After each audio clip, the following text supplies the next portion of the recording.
Hello, everybody. Welcome to the battle for Atlantis here at Paradise Island in the Bahamas, where it certainly was not paradise for the Indiana basketball team. They get a win to finish the event in the third place game, 89-73 over Providence.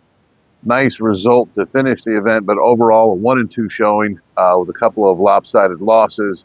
So not a great event for Indiana overall. Trevor, I guess let's start with some of the big picture things. When you look at Indiana, how they played, who they played, what they did, kind of where do you see Indiana basketball right now as we sit here Thanksgiving week with how they're playing? Well, you look at those first two games where you play Louisville, who might be an NCAA tournament team. You know, they're playing well this week, but coming into it, we didn't really have high expectations for that program. And then you look at how Indiana performed against Gonzaga, who should be a Final Four contender. It just shows how much room Indiana has to improve. They did not handle either of those teams' pressure very well.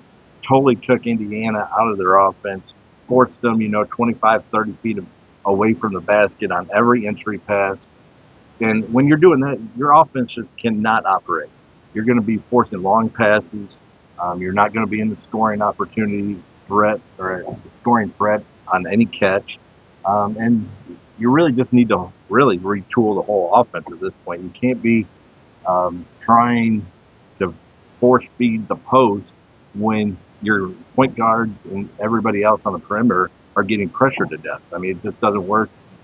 It leads to turnovers and easy buckets for the other team, and we saw that in the Louisville and Gonzaga game. So just looking back on those first two games, it shows how far Indiana really needs to improve if they're going to match the preseason expectations. Yeah, those first two teams they played, particularly Gonzaga, are measuring stick games. You know, the game against Providence. Providence is without preseason first team All Big East player Bryce Hopkins, a guy who's an All American candidate. They didn't finish until somewhere around 10:05 on Thursday night. Had to get up, I was told, around 7 this morning to play an 11 a.m. game. So, beating Providence, it's a win. And some guys played well, but that's not a measuring stick game, especially not for a team like Indiana, where, Mike Woodson has said the goals are Big Ten titles and national titles. And Indiana's, they're miles away from that right now. They're not even in the national conversation anymore. They're probably not even going to be nationally ranked. So they've got a long way to go. Now they have talent. They have good pieces. It is just November. There are opportunities in front of Indiana. It's a long season. Everybody understands all that. But any fair evaluation of Indiana basketball right now, where they are, Thanksgiving week here in November, they're not very good. Miles Rice had a tough battle for Atlantis. Umar Ballo had a big scoring game against Gonzaga, but that clearly looked like Mark Few had the old thing of, okay, we're going to do the best we can with the post player, but he can't beat us. So if he gets 20, 25, 30, whatever, we're going to pressure them. Like you said, we're going to pressure the guards, make them start so far out. And the other thing is, it was interesting as far as when IU was efficient. There were stretches they were efficient with one big on the floor. Curious your thoughts about that. Yeah, we saw that a little bit, but they were also really great with Umar Ballo and Renew together. So I'd like to see a little bit more, but the big thing when you are playing just one big, the spacing improves so much, and that helps Miles Rice. He said he has been struggling, and I think it's directly related to no spacing in the paint to give him driving lane. Also, you can throw in some more ball screens to get him downhill, but when he does have those opportunities, he's always met with the extra defender because IU has a post player on the block, and it ruins their spacing, ruins their driving lane, and then it just stalls the whole offense. So obviously, I'm a big proponent of playing only one big, but I think it's a little too early to say Indiana is just definitely better with one big right now. Right, yeah. It is only 7 games into the season. There is still a long way to go, certainly. But what we're discussing are options and things that Indiana could do. And like you said, Miles Rice in the ball screen without another big sitting on the block is something that looks like it could be very interesting for Indiana. It looks like there's a lot of potential because Miles Rice is good in ball screen. He's got an opportunity to get something done there. So that's something you wonder about, like, okay, over the next several weeks, maybe month and a half, is that something that Indiana should implement or will implement?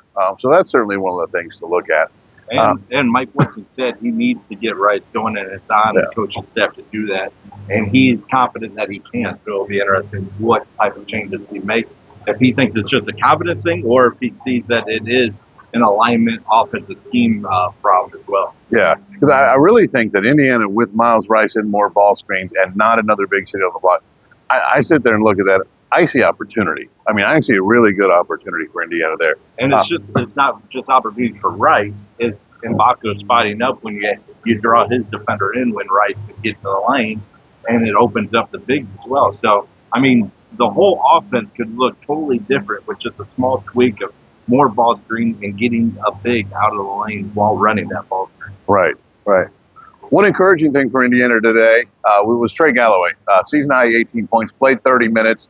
And he played 30 minutes on back-to-back days. He went 30 minutes against Gonzaga, came back, played 30 minutes against Providence. So just from the standpoint of how available will Galloway be, that's a very encouraging sign for Indiana. And he was good today. 18 points, 3 for 4 from 3, 5 assists, 5 rebounds. He had a good game. Your thoughts on just him? You know, he's probably never going to be the star, but your thoughts on if he is available to go 25, 30 minutes, what kinds of things can he add? Well, it's huge. Him and Umar Ballo playing in the two-man game has looked great at multiple times throughout this season, and we saw it again today. He kind of just unlocked Ballo's ball screen dive to the rim type of action. And like you said, he had confidence all over the court today, shooting threes. He had that one pull-up in the second half to the top of the key where you really don't see Trey Galloway taking that type of shot very often, but you know, he's playing well and he's confident today and he sticks it. So he goes 3 or 4 from deep, and that just totally unlocks the offense when you're getting that type of production from a guy who I believe was entered the game scoring 6 or 7 points per. Right. Goes for 18. That's just massive. But I do think it's nice to see him playing with Miles Rice too. Mm-hmm. So far in the season, he's been coming in for Kanan Carlisle or for Rice more than Kanan Carlisle. And handling the primary ball handling responsibility.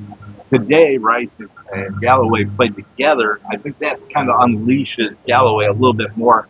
He's matched up with a shooting guard more often in those circumstances, and he can kind of create more opportunities off the ball screen or just overall slashing to the bucket when he's matched up with a shooting guard rather than a point guard. Right. Very good points. Well, that will wrap it up for us here at Battle for Atlantis down here in the Bahamas. Coming up next, obviously, big game for the Indiana football team. Bucket game on Saturday, 7:30, under the lights. Indiana, 10-1, aiming to finish the season 11 wins in Kirk Cignetti's very first year as the IU football coach. For Trevor Andershock, I'm Jeff Rabjohns for Peegs.com.